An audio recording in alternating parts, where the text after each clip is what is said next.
Hello, and today my guest is a leader who believes that true sustainability is in the building blocks of how you build your organization and also how you treat your people. Marco Terruzzin is the Chief Revenue Officer of Energy Vault. Throughout his career, which spans from trading carbon credits in China to building energy businesses from the ground up within the United States, Marco has realized that the traditional environmental viewpoint actually ignores the human element. He argues that the message of the energy transition cannot purely rely on the view of energy scarcity, but that actually it needs to focus on building the critical infrastructure required to scale energy in an affordable, practical, but also efficient manner. And as a commercial leader, he advocates for really understanding the voice of your customer and how you should be adapting your products to that customer need and leading teams effectively with pragmatism together. Today, we discuss all of this and his career history, how he navigates the tension between the engineering and science with the market reality, the importance of commercial adaptability within the energy sector, and why his ultimate goal isn't about hardware or software, but it's about the people that sit behind it. So let's dive right in. So Marco, welcome to Better Than We Found It. Thank you for having me here. It's a pleasure. Excellent. I'm very much looking forward to this conversation. It's been a while for us to get this booked in, so hopefully I can do it justice. But for those who perhaps don't know who you are or your organization, would you mind just giving a high-level overview of both, and then we can get into the story? Yeah, it's a pleasure. Marco Terruzzin, I'm the Chief Revenues Officer at Energy Vault. I'm a mechanical engineer. I got my PhD in energy economics. I started in management consulting in Europe. I spent an entire career in sustainability. I also spent 7 years in China. At that time, I was developing carbon emission reduction project under the Kyoto Protocol. In 2015, I moved back from China. At that time, I started my experience in energy storage, a technology that is essential to the transition to a lower carbon intensity for the power sector. And initially, I was working for a couple of utilities, and in 2019, I joined Energy Vault. And since then, we bring the company public back in 2022. And today, the company is positioned as a modern, independent power producer, focused on 3 asset class: batteries, power land, and power shell.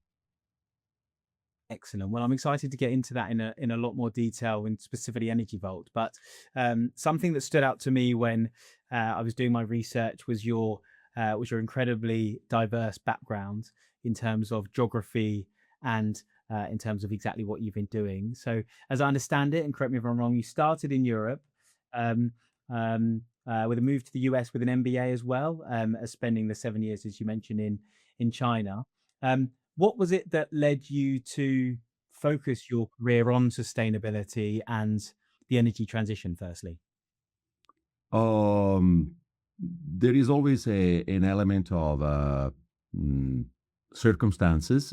Okay, I started my mechanical engineer study in 1992, and at that time there was just the beginning of a discussion around PV, so generating electricity with using just the sun or wind, just with the force of wind, and it was very attractive to me to provide a contribution to the production of electricity and creating prosperity using force of nature without necessarily creating emission, because it was already clear back in the 90s that a thermal generation, coal power plant, and gas power plant, they had some inevitable repercussion on the quality of air. So that was really inspiring, and I started to work in management consulting. And at that time, I realized that there was a growing interest by the industry to develop solutions with lower impact from an environmental perspective and also lower cost.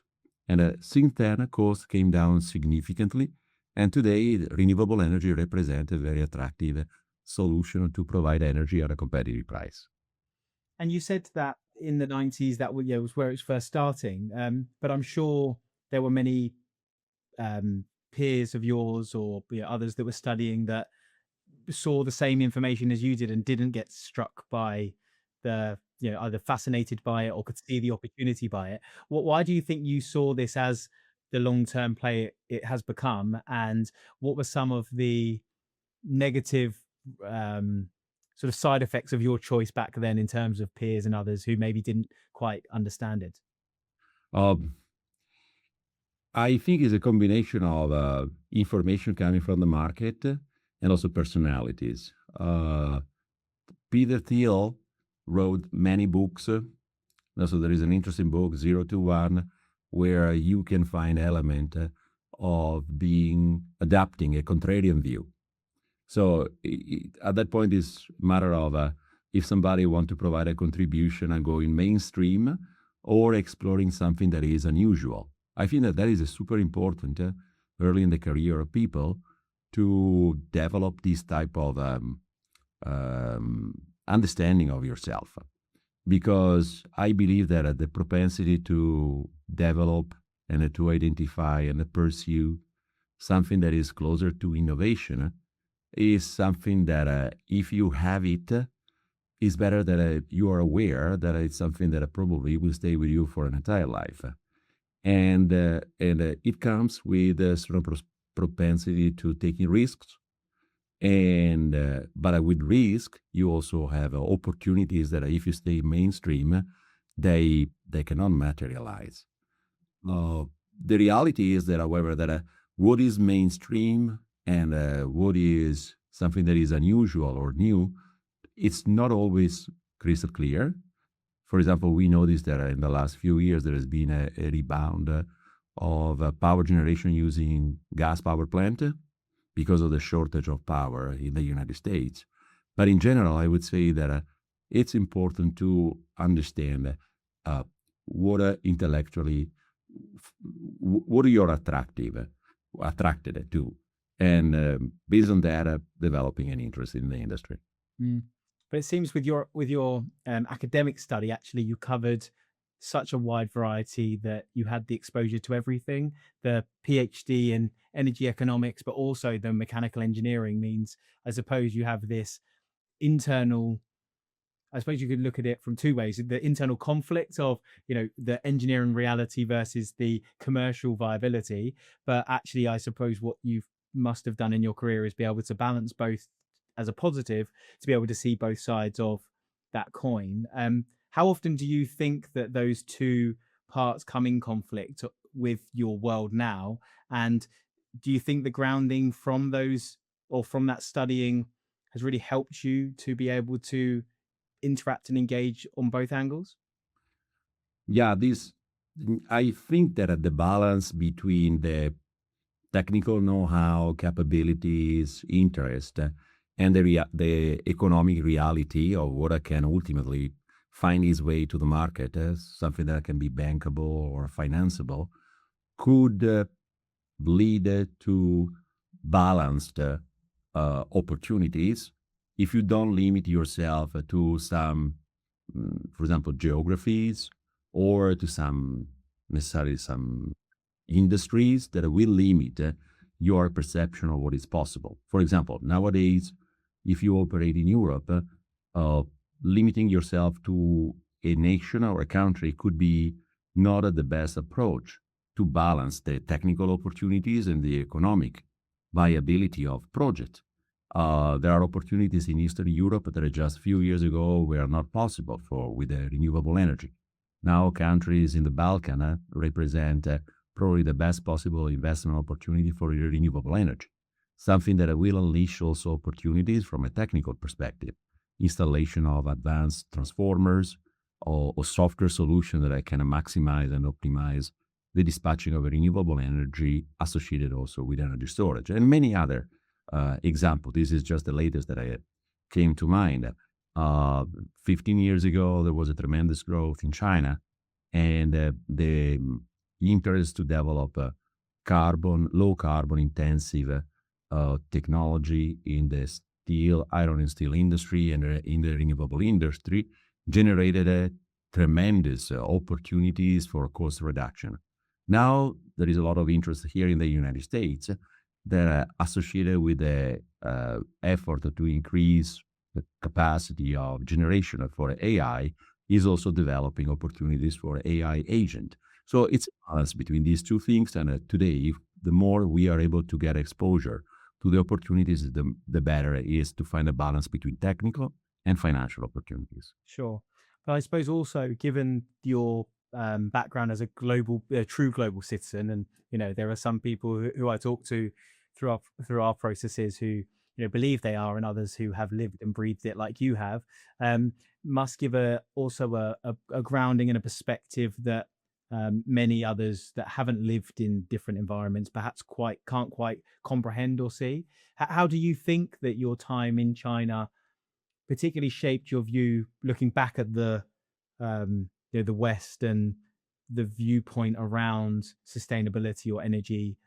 How do you think that it helped shape that? And maybe you could explain a bit more about what you were doing specifically there. Yeah.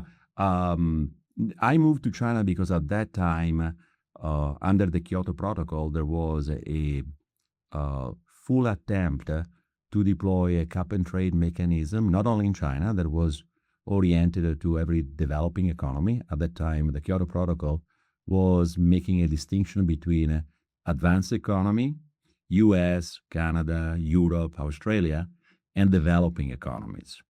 And the attempt was to provide incentives to organization, private organization in particular, to develop, but not only, also state-owned enterprise, to develop low carbon emission technologies at a lower marginal cost. And India, China, also South America, they were a perfect target for the implementation of the best possible technology at a lower marginal cost, because for many years, the typical technology used for power generation, for example, in China, were based on a coal power plant. And renewable energy was just at the beginning. What struck me, and the first time I was in China was during my second year of the MBA. I went to the Darden Business School, and I could choose. It was very interesting. I had the possibility to spend a semester abroad, and I made a decision to go to the China Europe International Business School in Shanghai. And at that time was already part of the 5 years plan of China, the implementation of a very large quantity of renewable energy and sustainable solution. So what really impressed me was the target and the size of these objectives, and the effectiveness of the policy that were implemented in China back in 2007, 2008.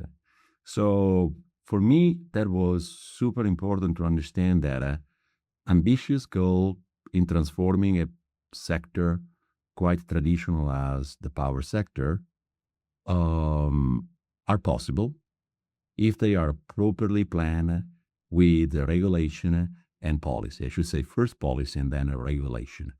Not everywhere we had example of consistency in the definition of policy and keeping policy in place for a medium to long term, because we are talking about assets that have a technical life of at least 15 years. Sometimes we are talking about assets with a technical life even up to 40 or 50 years. So if we are operating in a geography where policies have the tendency to change within 5 to 10 years, everything becomes more challenging.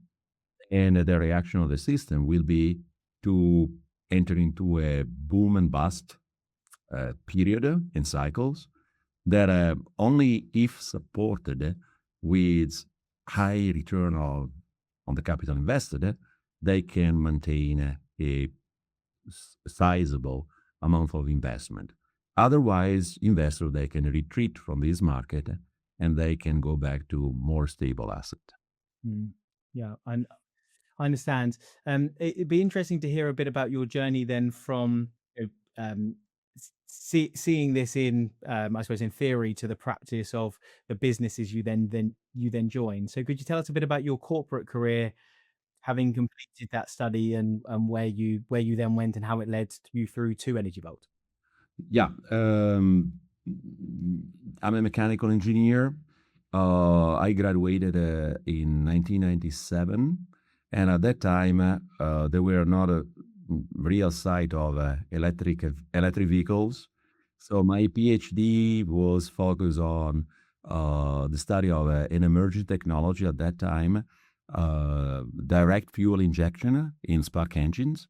So I'm talking about a technology that, at least until a couple of years ago, was considered not a technology with a bright future, internal combustion engine. Maybe in the last couple of years, things have slightly, in the last 12 to 18 months, things have changed, providing more runaway for internal combustion engine. That, by the way, is a very interesting technology that has been developed for more than 100 years. So during the PhD, I focus on statistical analysis and also the very first form of artificial intelligence using neural networks, exploring physical experiment on internal combustion engine with multiple variables. The objective was to reduce the number of tests because every test was extremely expensive. So using design of experiments to reduce the combination and the permutation to test, and also adding neural networks, training systems to different layers of artificial neural networks to learn the input-output of a complex phenomenon that help to identify what was the ideal calibration of an internal combustion engine with a direct injection into the chamber, the combustion chamber. And the second part of my PhD was focused also on the analysis of the minimization of the cost for a system that has to produce electricity. It was the Italian system, with a combination of traditional thermogeneration and also renewable energy. That started to trigger an interest for myself towards economics. And then I made a decision to join a consulting firm. And the primary objective of the project where I was involved when I was at the beginning of my career, they're associated with optimization of cost for the construction of power plant or complex energy systems. That led me, in the end, trying to optimize and know more about economy, finance, and in general what they teach you in an MBA. And I made a decision to have my MBA in the United States. It was a super important decision for me because I went from Europe in the US, and I was exposed to a very international environment with people with a different background, coming from finance, coming from the industrial sector, from India, Pakistan, China, Taiwan, Europe, and that was extremely important to form in my mind the ideas and the principles that led me in my future career and also what I wanted to develop. Sure, understand. So how did the move into so back after that time into renewable energy in the United States as a career happen, and what led you to Energy Vault? So that semester in China was really significant for me because at that time was 2006. The Kyoto Protocol was at the beginning of its implementation, and I became aware of the initial establishment of a European agency in China that they were pursuing a project for carbon emission reductions. And so I engaged with a couple of utilities with office in Beijing, and I realized that there were a tremendous opportunity to tap into an environment with many inefficiencies. For example, in the iron and steel industry, the losses of heat or pressure or inefficiency in projects and processes that were leading to a high consumption of electricity were more the normality than the exception. In addition, there were the first sign of a large deployment of PV plant and wind, and China became, since then, one of the leading producer of these components, PV panel and wind farms. And so that was really creating in my mind the conviction that positioning myself in that industry would have been quite productive. So after business school, I reached out to a few companies in that industry, and I started my experience in a trading desk in New York, working for a company called Evolution Markets. They were one of the largest traders for environmental commodities. I moved to China, and I was there for 8 years, trading carbon emission reduction and environmental commodities between banks and funds in the United States as a buyers, and a state-owned enterprise in the private sector in China as a seller of these environmental commodities. I see. Okay, that makes sense. And then when that finished in terms of environmental commodities, is that then when you moved for the first time into specifically energy storage, or did Energy that storage. say? Correct. Talking about the policies, um, it was not a linear process from a cap and trade mechanism like the Kyoto Protocol to the current interpretation and the policy that are in place for renewable energy. Back in 2011, 2012, the Kyoto Protocol was ultimately rejected by the system because it was not renewed by major countries. And it started a decline of the utilization of that mechanism, trying to introduce price signal to reduce carbon emissions and ultimately drive technology development as a driver. So in 2015, I moved back to the US, San Francisco, and I realized that the reduction in cost of manufacturing of renewable energy panels or PV panels or wind or geothermal was so significant that renewable would have gained a significant percentage point in terms of production and generation. And however, renewable energy is intermittent, and there is only one technology that can help in the transition between thermal generation and renewable energy, and that is energy storage.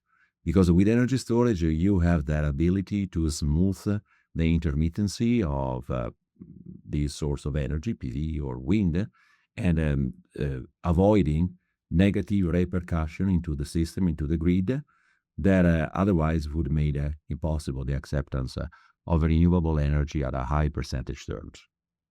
I understand. Makes sense. So let's fast forward a bit then to Energy Vault then, and your time there, because it's been 6.5 years, I think, from looking at your LinkedIn profile.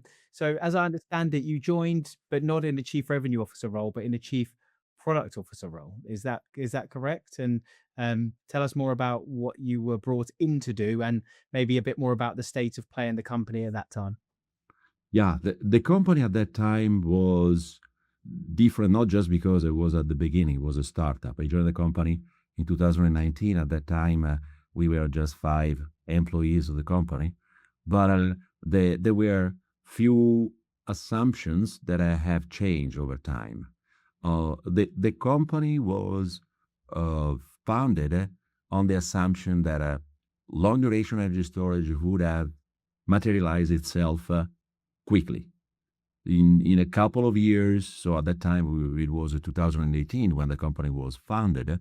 The expectation was that by 2021, 2022, the system in general, the US, Europe, and also China, would have required longer duration for energy storage. Not only 1 hour duration or 2 hour duration, but 8 to 12 hours duration.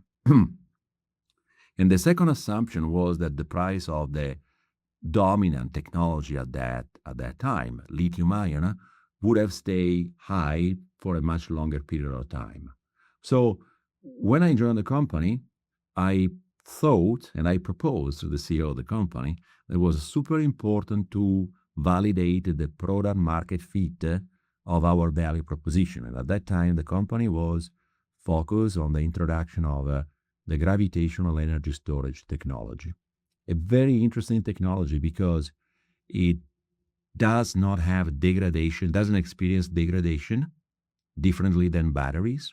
So you can have an asset that without experiencing a reduction in performance can operate for 30, sometimes even 50 years in a similar fashion as a hydropower plant, a pumped hydropower plant. And the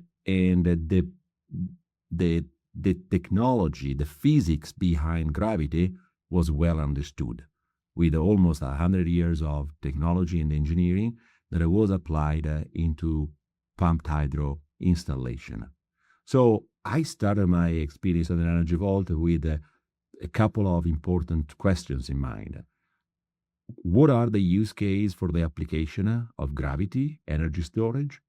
And what is the pricing point that will make successful the large adoption of this technology in the marketplace, either is in Europe or in the United States or eventually in China?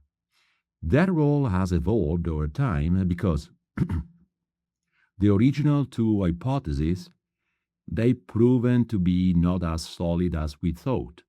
For example, the demand for a long duration energy storage, one important hypothesis for gravity, because gravity, differently than batteries, operate better at longer duration instead of a short duration. That was not coming. It took much longer time.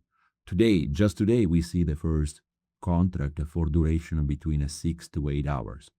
At Energy Vault, for example, we won two contracts with the New South Wales government in Australia for two projects. One is 100 megawatt and one is 125 megawatt with a duration of 8 hours. But back in 2020, the things were not moving as fast as we wanted. So I took more responsibility on the commercial side and also on the corporate development side. And I started to work on the value proposition of the company and how to make sure that the company was focusing on technology well accepted by the market. Because in addition, at that time, we were going to become a public company.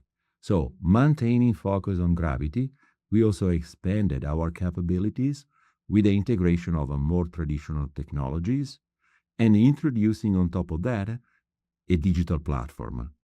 Because at that time was crystal clear that without software, our value proposition, just a hardware technology, would have missed the fundamental capabilities to be dispatched and operate in complex and dynamic market like the power market, electricity market, either in the US or in other parts of the world. Mm-hmm. One of the things that you said to me before when we spoke that really resonated with me that I think it'd be great if you could explain more was how the organization was started with the solution first, looking for the problem, rather than the problem which was then going to define the solution.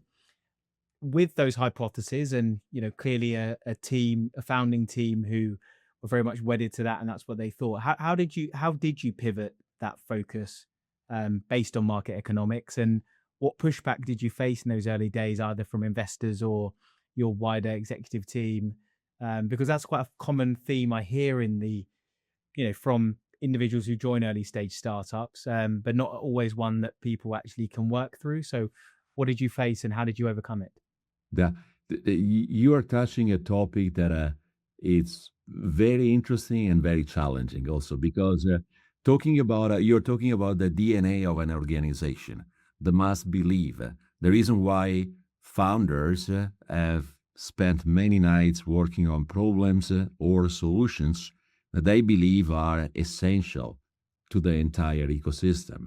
So if there are thousands of examples of companies that have been founded with a solution in mind, but without evidence that there is a problem for which that solution is worthwhile. Google, they started with a solution, and rapidly they have been incredibly bright to apply that for the searches. But there are many other examples of starting from the other angle. There is a problem, reverse engineering, and trying to explore the law of physics, the law of economics, the business model or a combination of these three things, and ultimately come up with a solution that match that problem. And talking with many entrepreneurs in different parts of the world, I realized that this is a fascinating topic, and there is no superior approach because it's part of the creative process that drives the mind of human being. Sometimes you can be very successful in a reverse engineering approach, starting from a project, from a problem, and finding a solution.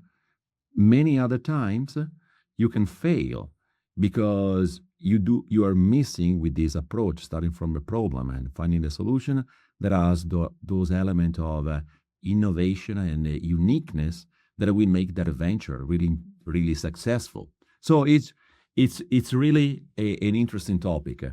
I'm proud of being part of this team at Energy Vault because we have been quite honest with ourselves, both in pursuing everything that we thought was economically possible for an initial hypothesis. And so we turn every stone, okay, with the original hypothesis on the technology and the application of the technology. We didn't limit ourselves to applying, for example, gravity in developed country like the US, but we engage also with a Chinese enterprise. And that was, I think, a very interesting effort that led to a licensing of the technology with a partner in China, where there are different dynamics when we come to heavy construction and civil engineering, that they found a better environment for the application of the gravitational technology. At the same time, I was saying that I feel extremely proud of being part of this team because we have been able to be honest with ourselves and looking at what the market was able to accept from an economic perspective, from a price perspective, from a bankability perspective. And we moved from a product company focused on a technology that was attractive, but ultimately market dynamics reveal kind of challenging for those hypotheses, to a company today that build, own, and operate a critical energy infrastructure and wants to increase prosperity, not only sustainability, but a prosperity, because in this, myself and also my colleague, we realize that if we do not have a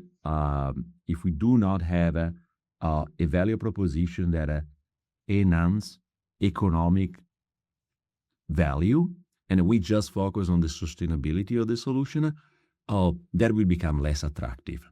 And you run the risk to spend a lot of time on something that ultimately will not be broadly adapted. So now we have spent a lot of time internally to talk about a prosperity, abundance of energy, and how these technology that help the development of energy can, for example, help the development of edge computing, not only modeling, but also the solution that will help to increase the adoption of robotics, the adoption of autonomous vehicles, and increase ultimately the productivity of our society.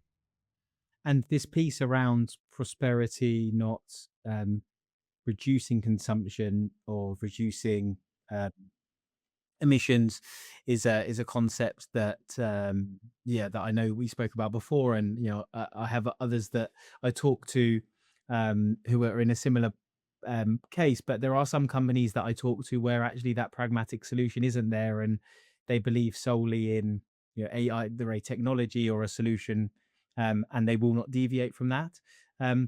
As an organization, or maybe as you personally, the pragmatism to be able to utilize what's required at the current period of time rather than the perfect green solution is something that kind of came up a few times. Could you tell me a bit about your perspective on that, and maybe as an organization, how you approach these solutions that maybe need a bit of pragmatism or reality to actually be able to deliver what's needed for your clients?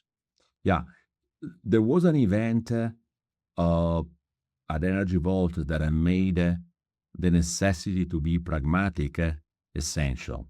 So back in 2021, the company made a decision to become a public company.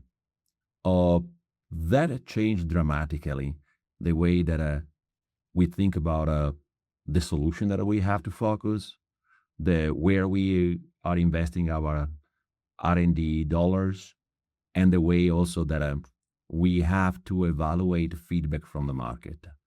There are a lot of advantage in staying a private company, but there are also advantage to become a public company. And I I would say that something that helped Energy Vault tremendously was the inevitable necessity to realistically look at what generates revenues. That is a metric that nobody can escape when you are a public company. And with that metric in mind, that ultimately triggers also the profitability of the company and the cash position of the company. At that point, the entire organization had to grow up and make sure that we didn't lose focus on our long-term objective of sustainability, prosperity, and the vision for a lower carbon power sector, something that for us is essential because we believe that without a sustainable source of generational power and technology that enable that, everything will become more challenging. There will be the inevitable results that a World Bank back in 2003 were describing just with a sentence. They were saying, if we take decision later, it will cost much more money. And in this simple sentence that today looks obvious, at the time was not obvious because there was a lot of reluctance to take difficult decisions.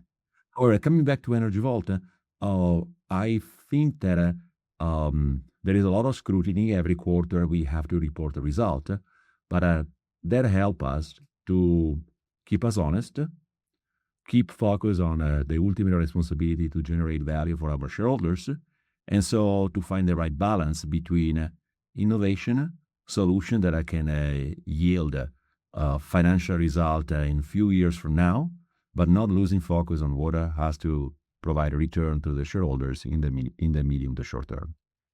And as a leader of an organization that's going through these changes and then challenges from a commercial perspective, but also is driven by a sustainability concept within the energy transition, I'd like to hear a bit more about your own philosophy in terms of hiring, because a lot of the people that we talk to on a day-to-day basis that are either already in a renewable energy organization or one that are looking to get into it are driven through some type of purpose or feeling about wanting to do good.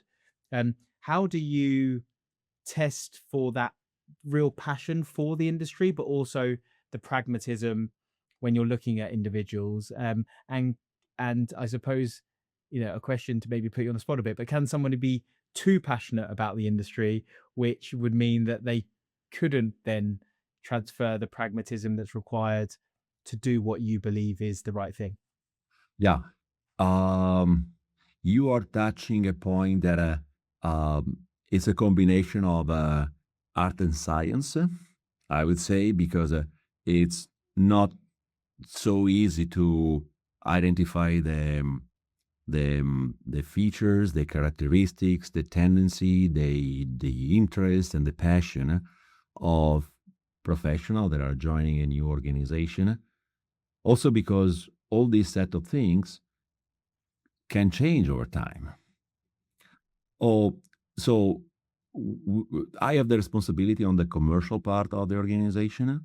Primarily, we are organized with a group of people that have to identify project evaluate project, and then financing this project.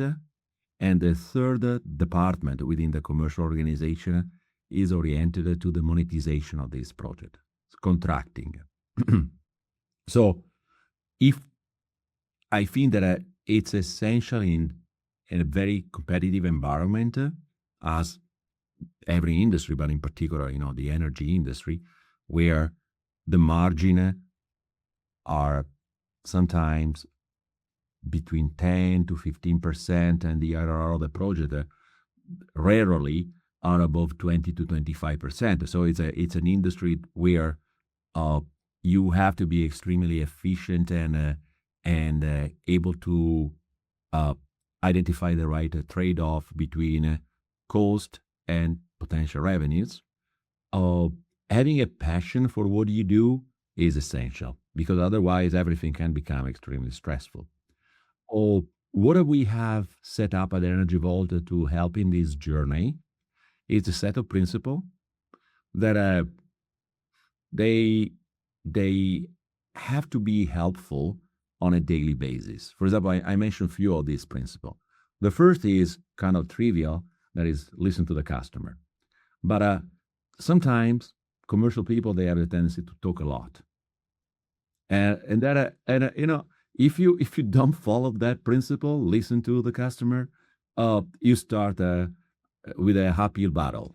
It's challenging. So the second principle is think as you were a customer. So it's a necessity that we put ourselves in the shoes of customers. They can be utilities, they can be hyperscalers, they can be neo-cloud company that are currently looking for power land or power shell solution where they can come in and install their GPUs, and ultimately they don't really care if that power comes from the grid or if it is backed up by a gas engine or there is a combination of a PV plus batteries. For sure, they are interested in the quality of power. They are interested in how many hours per year those the generation asset have to go offline, and usually just for few hours per year. And so if we do not focus on the perspective of the customer, we may fall in confirmation bias or behavior that ultimately they are not appreciated by the customer. And I go back to the previous point that we as a public company, we don't have the luxury to spend months or years looking for a solution and in the meantime having a burning rate that doesn't help the generation of the value. But there are also other principles that I have to find and help the organization to find a balance between people. For example, disagree and commit. We have a strict policy that meritocracy, a good idea is a good idea, no matter who is bringing forward that idea.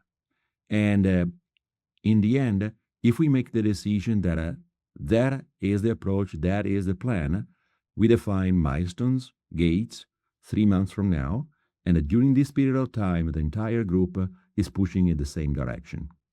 Another principle is start with the end in mind, making sure that we are not working under assumption or hypothesis or short-term view on what we should achieve. If we have to develop a solution for a neo-cloud company that is requiring, for example, 50 megawatt of a modular data center, we need to make sure that we are adapting a design that will support 50 megawatt of utility power under a consumption of the ancillary of the ventilation or the chiller that let's say is 20 or 25%, that will enable a delivery of 38 to 40 megawatt of IT power. So keeping that in mind, we have 6 or 7 of these principles, helps the organization and the team to stay focused on the result and also not entering into friction that are not sustainable and ultimately will erode the good environment that we have been able to create an energy vault. And also because of this good environment, we have been able to navigate from, as I mentioned before, a product company at the beginning under a few assumptions to a company that today is positioned to become one of the largest modern IPP delivering critical energy infrastructure. For sure. And those principles, I'm sure, have been worked on and developed by you and and the leadership team over the period of time of growth. Just for context, I think you said you were five individuals when you first joined. What's the employee count now? We are a little bit shy of 200 people, distributed between US, Europe, and Australia. We are growing. A few weeks from now, we will make some announcement for a further expansion. And currently, we have these three geographic focuses. And also, in terms of asset, we focus on energy storage. That is our backbone. We want to have this technology as part of every project that we touch because we believe that this is where we can do well. And we have technological expertise and also expertise in executing and delivering these assets. We have delivered more than 2 gigawatt hour of energy storage. On top of that, we can elaborate and deliver generation technologies and systems to provide large quantity of power to neo cloud company that require computing power. So they come in with their GPUs or CPUs to ultimately sell GPUs as a service to a company like Oracle or OpenAI or Anthropic. And the third asset class is a solution that in addition to the storage, in addition to the generation, we are also installing modular data center to make a plug and play the solution for the company that needs computing asset. I understand. I'm going to come back to that, but just something that I meant to ask you before we moved on from the culture piece with the size and scale growth is you spoke a lot about these guiding principles, which I'm sure you lead by. But just a follow-up question: what about when you're assessing individuals through the interview process? How do you get the balance right to know that the individuals you hire will be able to follow those guiding principles? In whatever process you put together, and is there anything specifically that you do in terms of your interview process that you think helps you have success? I'm always struggling to discover and to get to know a person and the beautiful things that people that you meet for the first time they have just in 30 minutes. Or sometimes 45 minutes. So conscious that that is challenging, usually I ask to follow up with a simple email, with a script that represent what they are thinking about this possibility to work together. And that is where I see distinction between people that have a genuine interest in the position or the organization, and people that have maybe great skills, great potential, but they are missing that genuine interest that either because there is no fit or because during the original 30 minutes or 45 minutes, nothing happened, nothing sparked. So I've been, with time, I've been adapting this simple technique, proposing, to the new candidates to follow up. And that is also my commitment to reply. And I notice that who takes that seriously, very often that is a good indicator that there is a fit. Mm-hmm. What percentage of people, just, off the top of your head, don't even send that email? More than 50%. Even if they are encouraged. And is it an explicit, I need you to do this, or it would be nice if you could do this? And like, how explicit is it? Being a test is the second one. Yes. Right. Yeah. No, it's interesting because I hear this feedback actually quite a lot, even for individuals who don't ask for a follow-up email, but and we see it because we typically get copied in. That I would say it's under 10%, maybe under 5% of individuals after an interview follow up with an email to the interviewer to explain their position, thank them for their time, explain why they're interested, and clearly it goes a long way. But particularly if they're being encouraged, it's interesting to say that it's that low. Yeah, and then so if the objective is to trigger that action, the interview becomes more a dialogue. And so I believe that having 30 minutes is an extremely limiting factor. And if you leave the interview unfolding as a dialogue, you are further limiting your ability to get to know the person. It goes two ways around, okay? This kind of introduction of a little bit of an inefficiency. But I believe that if you establish the dialogue more than an interview, you increase the possibility to spark curiosity and become more genuine and asking questions. So I think that it is better to have a dialogue during this interview than just going through a set of questions as I did many years ago and trying to fill up a form that very often is misleading. For sure, yeah, absolutely. I would definitely encourage that not to be the case. I've got so many questions I want to ask you, but I suppose a couple of things in terms of looking forward. One, you've already mentioned it around sort of data centers and the huge energy pool that is. With the new energy loads that they require, do you view, particularly from an AI perspective, do you view that as a threat to decarbonisation or more of a catalyst to modernise the grid? This is a great question, really, because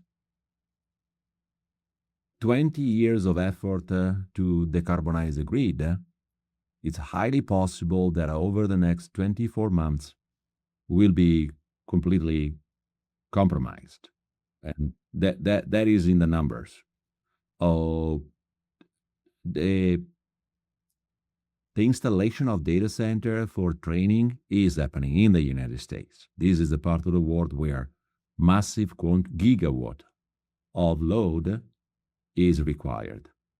In the last 20 years, the US, they've been extremely efficient in the implementation of the technology, from lighting to devices that are more efficient in containing the growth of load.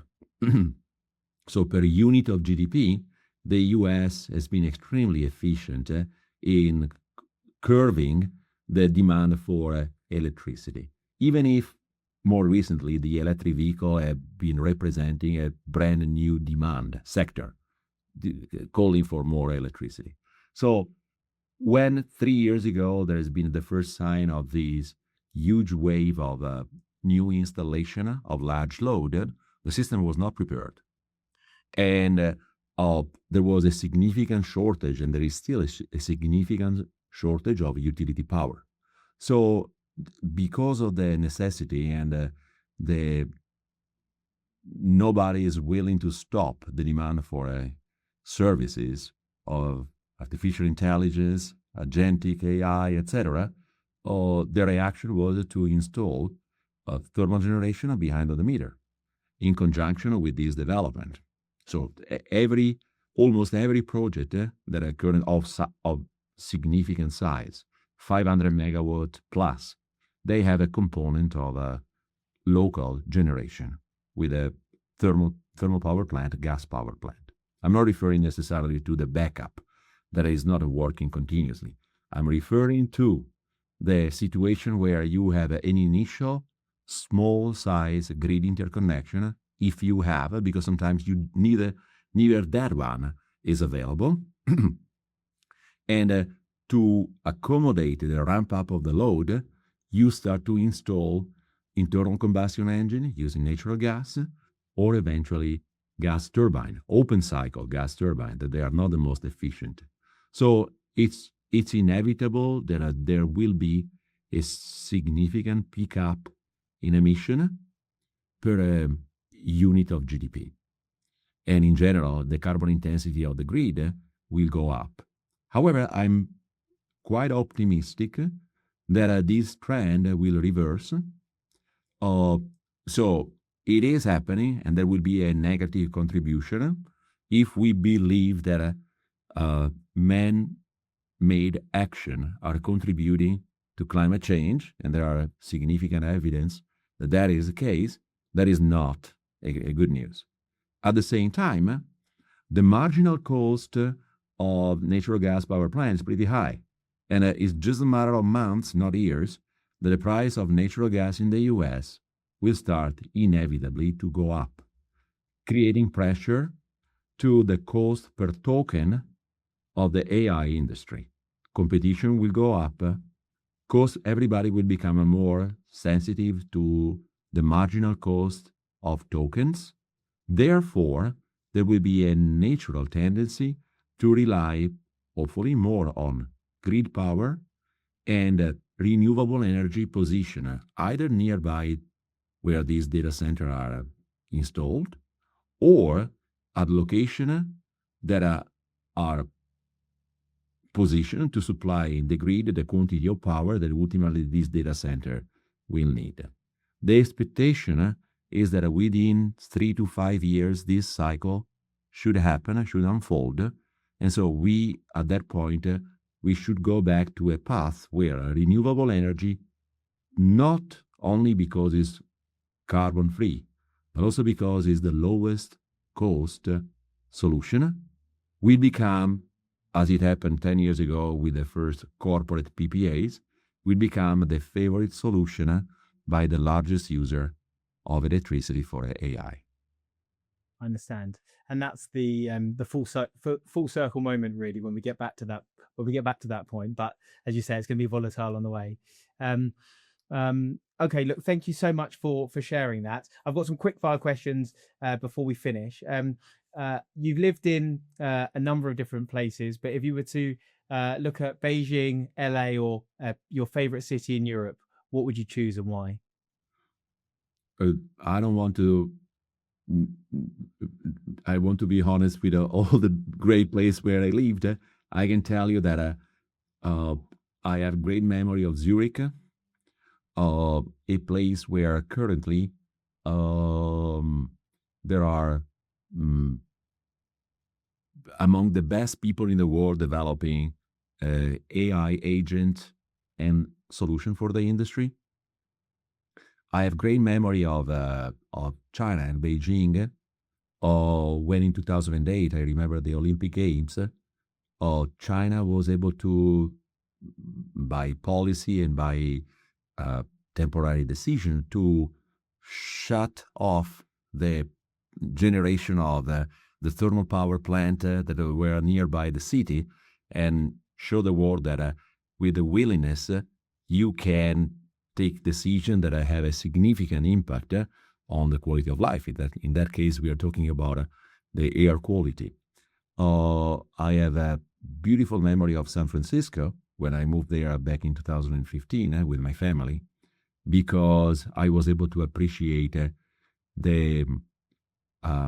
environment that lives and breathes innovation and is not afraid of putting capital at risk, and is providing incentive and welcoming people from all around the world to develop new ideas. So there is no one place that I ultimately. As I said earlier, a true global citizen. So that's why. What do you think is the biggest myth about energy storage that you often hear? I think that the technology was expensive, but has already become affordable. So the fact that it's the myth that it's expensive and complicated, is not there anymore. And there are solutions. For example, we made a partnership recently with a US-based company that produces sodium-ion batteries, because we believe that working on the chemistry, this is not a chemistry that is inclined to the thermal runaway. Working on different chemistry, we can develop solutions that are more efficient. For example, there is no necessity to use extensively UPS. So having UPS, batteries, and diesel could be too much redundancy. Okay? Or using a chemistry that I can cut off some of these other solutions, reduce capex, and so can help the industry to be more efficient. And lastly, you've dedicated your career to it, but if you weren't in energy, which industry would you be in and why? Oh, I'm going through a certain transformation now, where from energy, I found a fascinating intersection with computing power. So it is happening at Energy Vault, and is happening also with my professional experience at Energy Vault, to work on a slightly different problem than 20 years ago. 20 years ago, it was a matter of delivering the lowest possible cost into the grid, a big bucket. It didn't matter where the delivery of this carbon-free electricity happen. Today is different. We need an independent power producer today is serving a slightly different set of problems.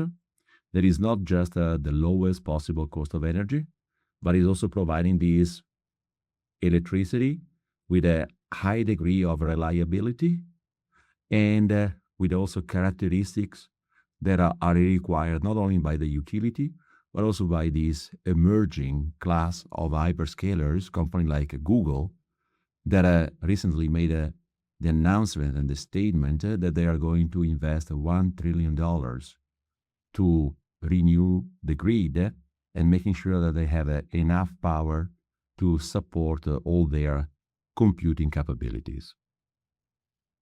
Understand. So my final question, if you were to finish this sentence for me, please do. The future of energy is generating abundant quantity of energy to unleash prosperity. Very nicely put. So Marco, from your career, you've, as I said, you dedicated your career to this so far. When you look back at your overarching legacy and what you've achieved in your career, what would you like to be the key thing you can look back on to know that you left the world better than you found it? For sure, I would like to look back, and I don't want to regret of being part of solution installation, equipment, investment that I have created liabilities. So that is a driver that helped me to define what I want to focus on. Today we are at a time where we are scratching the surface of something that we do not understand completely, I believe, where this AI change that is affecting ourselves every day, from the way that we are drafting an email, and Copilot is easily changing that email, to the way that we inquire where we can go for vacation based on some characteristics of our life. So it's not clear how our action today will materialize and will generate, will transform the society. So it's challenging to completely appreciate where we are going. However, there are some guidelines that I try to be attached to, is the sustainability and the quality of the power that we are generating, and ultimately the way and how this power is used with the ultimate objective. And I'm an optimist.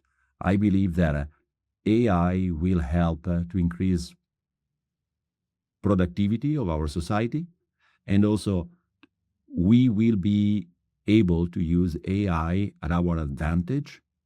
It's a transformation, as many other that happen, and as an optimist, I believe that tomorrow will be better than today. Well, let's hope so. Look, thank you so much for sharing so much time and valuable insight into your wonderful career so far. And I'm sure there's so much more to come. I'd love to stay in touch and hear how the journey goes for you and for Energy Vault. We really appreciate the time. If people have listened and heard your story and are keen to hear more about Energy Vault or the solutions you're providing, how would it be best for them to reach out to you or the company? Oh, LinkedIn is a great tool. My email is easily accessible from the website of the company. And I think with this tool, it's easy to stay in contact or develop new dialogues. Excellent. Well, look, thank you so much. We'll stay and check in on how everything's going with your progress. But for now, thank you so much for joining us today, and we'll catch up with you soon. Thank you for having me. Thank you. So thank you for listening to Marco's episode today. I think one of my key takeaways is how Marco considers and thinks about the practical and operational realities of the energy transition and the impact it has on the customer, and building and almost reverse engineering a solution around the customer need that also meets the organization and the planet's sustainability goals. And I think it goes beyond for him purely focusing on pushing a new technology or a carbon reduction focus, but into scaling critical infrastructure that actually is going to deliver now and for the future. And with his mix of technical experience, but also economics, I think he really gets to the hub of the intersection of building something which is reliable, protects lives, and takes us into the next generation that's needed with the huge demands from AI and computing technologies. And Marco proves that the best way to accelerate the energy transition is to empower the people behind it. And that's truly how you leave an industry better than you found it. So thank you so much for listening today. I hope you've enjoyed the episode. Please subscribe and share this with anyone that you think may be interested in it. It's the way we can amplify the voice and certainly share the message of positivity around the energy transition. So until next time, take care, and thank you very much for listening.